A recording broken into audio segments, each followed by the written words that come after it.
Hello and welcome back to the There's a Floodlight That Never Goes Out podcast. I'm Tom. I'm joined by Will as usual, and I'm delighted to say that we're joined today by the one and only Robbie Knox. How are you, Robbie? I'm very well, thank you. Thank you for having me. No worries. No, it's all our pleasure. We want to get straight into it then. How did you first get into the job at Soccer AM? Because it's not a normal career path, shall we say? Because we know you went to Canada Yeah. after you finished university. So how did you actually get into the job at Soccer AM? So essentially, when I was at uni, going back slightly, when I was at uni, I went, I did a student radio there called Livewire, which was a lot of fun.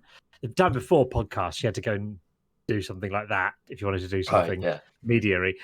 So I did student radio, and a guy I met there, he actually, after I came back from Canada, he just finished working at a TV studio, and he recommended me for his old job. So I sent off a CV and got a job there, and I worked there for a year. And then the same guy was then working for Avalon, who were an agent, and they were Tim Lovejoy, who was the presenter and producer of Soccer AM at the time. They were his agent, and he knew through that they were looking for someone, and he knew that I watched Soccer AM. So he said, "Why don't you send them a CV?" So I just sent off a CV, got an interview, and then got the job. So that's basically it. So essentially through connections, which is why you should always do stuff, and you never know what will happen from it. Yeah. So What do you think? Yeah, sorry, Will.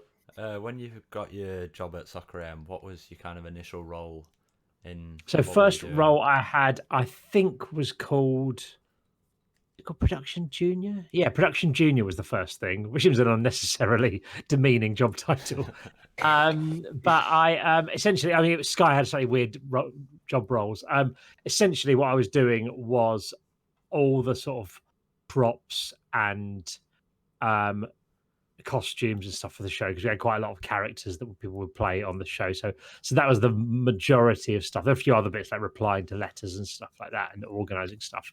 But it was generally making sure everything was in place. So it was quite sort of high pressure for a job, because we'd have a meeting, a final script meeting from like 10 till 12 or 12:30 on a Friday, and then I just have the afternoon to get literally everything in for the show the next day, sort of thing. But that was my role when I started. Then I moved on to other things after that. Soccer AM then, what do you think made it so good? Because people talk about all the time now, even just on a Saturday morning, they go, those years when you were at Soccer AM and when Lovejoy was at Soccer AM were the prime years. What do you think actually made it so good? I think there's quite a lot of things that came together to make it sort of what it was. I think we had a good group of people working there, which obviously is relevant. I think Tim and Helen were great presenters, and Tim was a great producer. I think a lot of shows came along and tried to do the same thing. Like every year there'd be a new football show on a different channel that was a bit like Soccer AM. But the mistake they all made was they were a bit nasty. Like they'd make fun of things, whereas we would joke about things, but it was always in a positive way. Whereas they'd quite often come from a sort of nasty angle. For example, if there was someone who did a horrific dive and won a penalty, we'd want to show it. We wouldn't want to hammer the person who did it. So we'd show it and say, "This is a horrific foul. I can't believe you didn't get sent off for this," sort of thing, and turn it around. So you're sort of joking along with it. It's the same sort of thing. You're showing someone cheating, but you're not hammering them for it, sort of thing. So that sort of thing, I think that was a factor. I think we were sort of left alone to do it in that it takes a while to build up all the sort of in jokes and stuff like that, and that. Whereas I think a lot of newer shows would come along and try and do that from day one, which you can't really, because it takes time to do. So all that sort of stuff. I think also the time it was before really internet video. I mean, YouTube started while I was there, so people wouldn't have seen everything before. Whereas if something happens in a game now, it will be seen around the country in a lot of cases that day or the next day. Whereas the only place you could really see funny things happening at games was Soccer AM at the time. So I think there's quite a lot of factors involved. I was going to touch on that, actually, mentioning YouTube. One of your roles on the show, you did the whole asking sort of people questions in public, and that later became such a big thing on YouTube. So I guess you could say you almost I don't know. Could you say Soccer AM created that kind of trend? No, absolutely not. No, because I think I mean it's going up to people and talking to them in the street isn't new. As in like people have been doing that on various shows. Certainly that I remember as a kid, sort of thing. So no, I think it's just I think it's quite a sort of tried and tested thing. It's quite there's a skill to it to get people to say funny things, but I think the general public are quite good at saying humorous things. So no, I mean there were people who were doing it certainly before me, and like Max Fosh does it quite a lot now, sort of thing. But I've had a chat with him about it, and we're sort of both just laughing about it, going, "It's not a new thing. We're not. It's nothing." Like because you're saying people will go up to him and go, "You've stolen that from so and so." You're going like loads of people talk to people like it's not. It's weird. So yeah, I think that's been going for a while. So that was one of your many roles at Soccer AM. I think you touched upon the fact that you used to book the guests, the music guests. That was Yeah. Just guests in general. Who was the best, would you say, to go out on the piss with? Because there was quite a heavy drinking culture around football at the time, and you could argue that extended its way to Soccer AM. So who was the best to go drinking with, would you say? The best night out that we had, I think, was we went out with. There's a band that I'm certain you won't have heard of called Star Sailor, who were quite popular. I've heard of them. Have you? Okay, they were quite popular around 2000 and 2005, that sort of era, I'd guess, sort of thing. And their music's quite sort of soft and romantic and tender and all this sort of stuff. If right. And I didn't. You think they're not going to be good fun on a night out, but they're absolutely brilliant. Still friends with them now. A couple of them came to my wedding. They're really good. So they're really good fun. They were really good fun. Who else is good? But a lot of them, it's like it wouldn't necessarily be long sessions, but we went over and watched the Manchester Derby with Noel Gallagher in the pub and stuff like that. And when I was a kid, I was so into Oasis, so that's quite exciting from sort of personal level. Yeah. A lot of people were good fun. I mean, the thing was, we'd have at the time it was very long hours. So on Friday, I'd quite often come to work for like 7:30, 8 in the morning, and I wouldn't leave till 1, 2, 3 a.m. on the Saturday morning, and then go to sleep for like 3 hours and come back to work. So you were quite tired. So it wasn't generally you going out into the night most of the time. It was like I might go over for a few drinks and go home after that. Right, fair enough. You touched upon Noel there. Have you got any other good Oasis anecdotes for the listeners? I'm not sure because I've sort of told quite a lot of them before on Happy Hour and a few other podcasts sort of things. It's just so like Liam. He just retells the Liam Gallagher in the cupboard story. Yeah, so essentially we're at a party, an Oasis party, and I think my memory's a bit hazy. I think it was when they won a Lifetime Achievement Award at the Brits around between 2005 2007, that sort of era, I'd guess. And I don't think I'd ever met Liam before that day, but we were in this they'd hired out like a nightclub in London or something like that, small nightclub thing. We're in there, and I chatted to him early in the evening. He sort of come over and started chatting because I knew he watched Soccer AM. And then later on, I was with Tim Lovejoy, and we got asked. And Liam came over and was chatting to us and goes, "Oh man, we're talking about how good the previous Oasis album had been because it was a really good one." And I was going, "Oh, you got to hear the new stuff. It's amazing." We're going, "All right, that'd be amazing." He goes, "Do you want to hear it now?" We're going, "Yeah, that'd be great." So he said, "Follow me." So we thought he was going to take us into a room and play us like from like a tape or a mini disc or whatever it would have been at the time, a CD, whatever. So that's what I thought was going to happen. But then he took us into like this pantry of this club, and he was going right. He goes right. Okay, so the first song's like this. He goes, and he starts like singing this song, but he's not like just singing the words. He's like doing the instruments as well. So if there's like a drum bit, we go and all this sort of thing. So he like did this song, but he did like the entire song. And at first, I was still going, "This is amazing. This is so cool." Then he goes right, yeah. And there's another one that goes like this, and then did a second one. By like the third song, I've been locked in this pantry. I'm like, I've finished my drink. It was quite a good party. How many did he do? He did 3, and then we sort of left. But by the third, I'm like, quite want to go back to the party now, but it was still great, and he's a lovely guy. So Yeah. it was a strange evening out, but a lot of fun. One thing I was going to touch on with your time at Soccer AM, isn't that what brought the opportunity to play at the new Wembley, one of the first games at the new Wembley? That must have been amazing, surely. Yeah, it was incredible. It was incredible, and so I was. When you open a football stadium, it turns out you can't just open the football stadium up and have the FA Cup final in case things go wrong. They have to test it. So they have a series of things called ramp-up events where they have to do it with smaller crowds, essentially, to check everything's working and to check everything's safe. And ours was the first public event that Wembley had.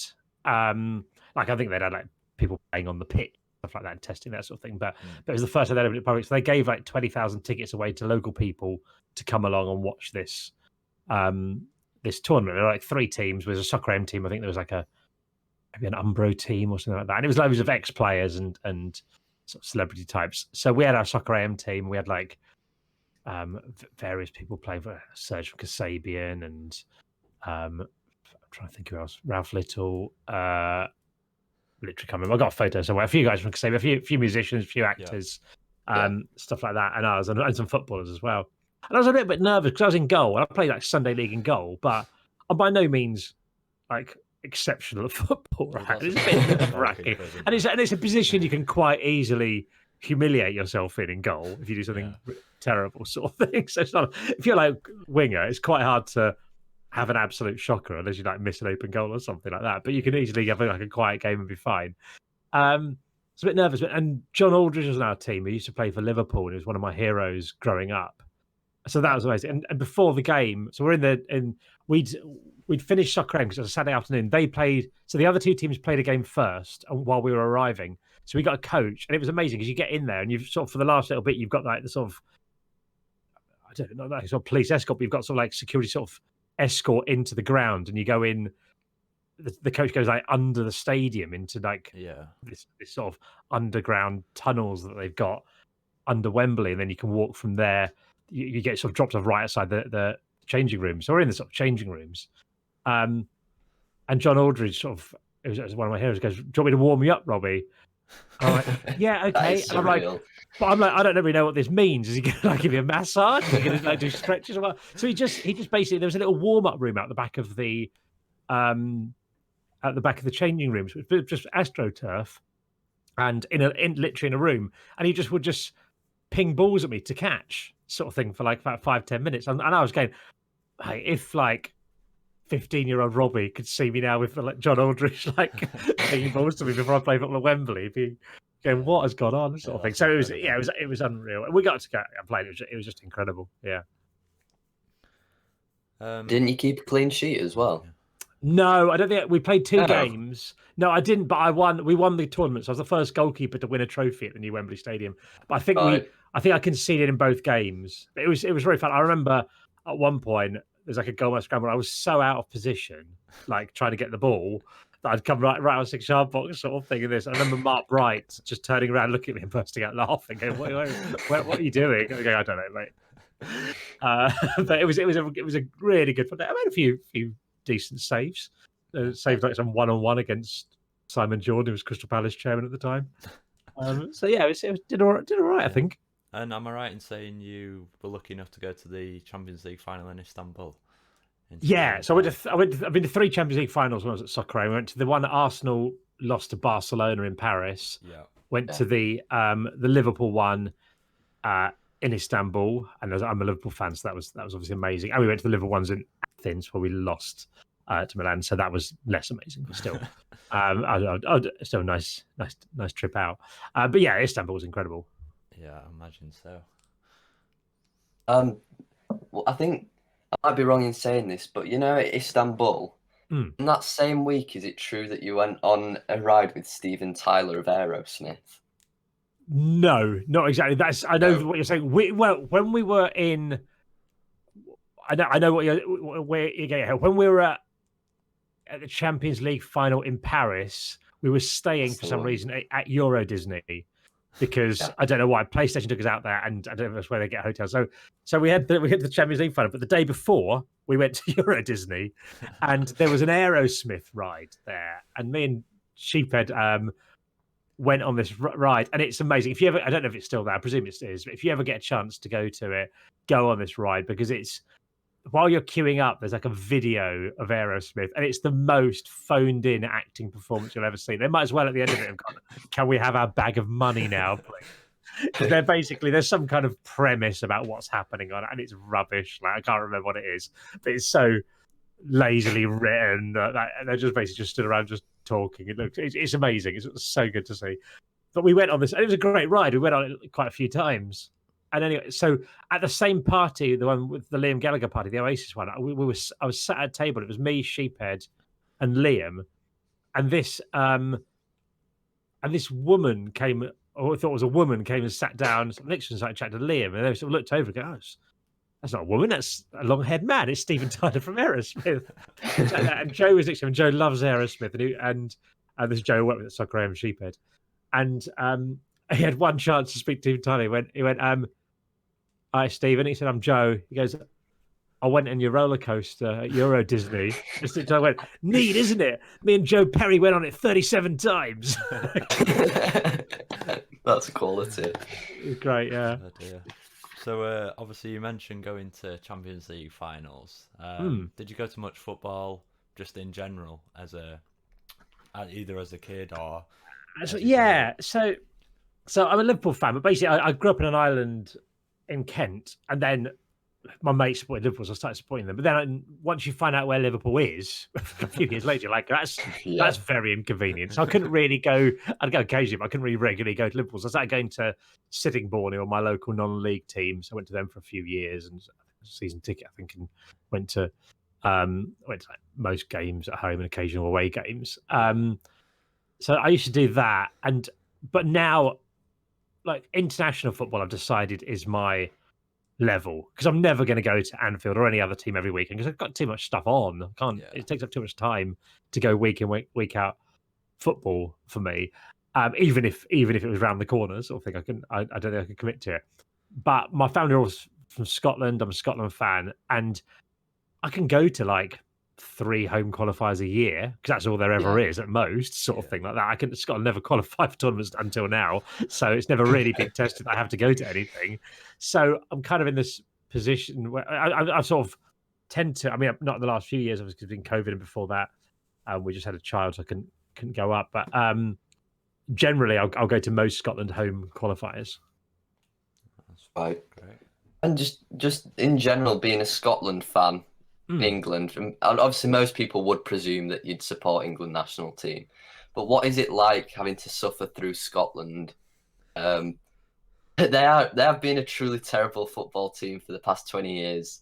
Obviously they qualified for the Euros, but what was it like before that, having to endure Craig Brown and who's the other one? Bertie Votes. Do you remember Bertie Votes, the German guy? Yeah, the German, yeah. Yeah, I mean, it's all right. I mean, because the good thing about supporting Scotland is the best we've ever done is qualified for a tournament. We've never got past the first round of any tournament, of a World Cup or Euros. So because of that, if you qualify, they're the joint best team ever. This Scotland team is the joint best Scotland team there has ever been.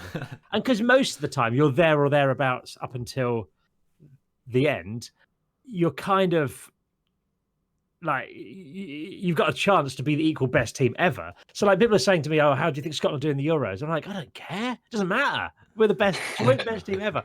Whereas for England, because you've won the World Cup, you've got to, like, if you get knocked out in the semis, it's like, oh no, we got knocked out in the semis. I go like, yeah, but that'd be unreal if I've just got a. So I think there's quite a good thing. I remember talking to a Blackburn fan who was saying the worst thing Blackburn ever did was winning that Premier League in like the early 90s. Because now it's like, do you remember that time, that one year we were good? Yeah. That was good, wasn't it? Yeah, something. So it's like, from then on, it's been miserable. Yeah.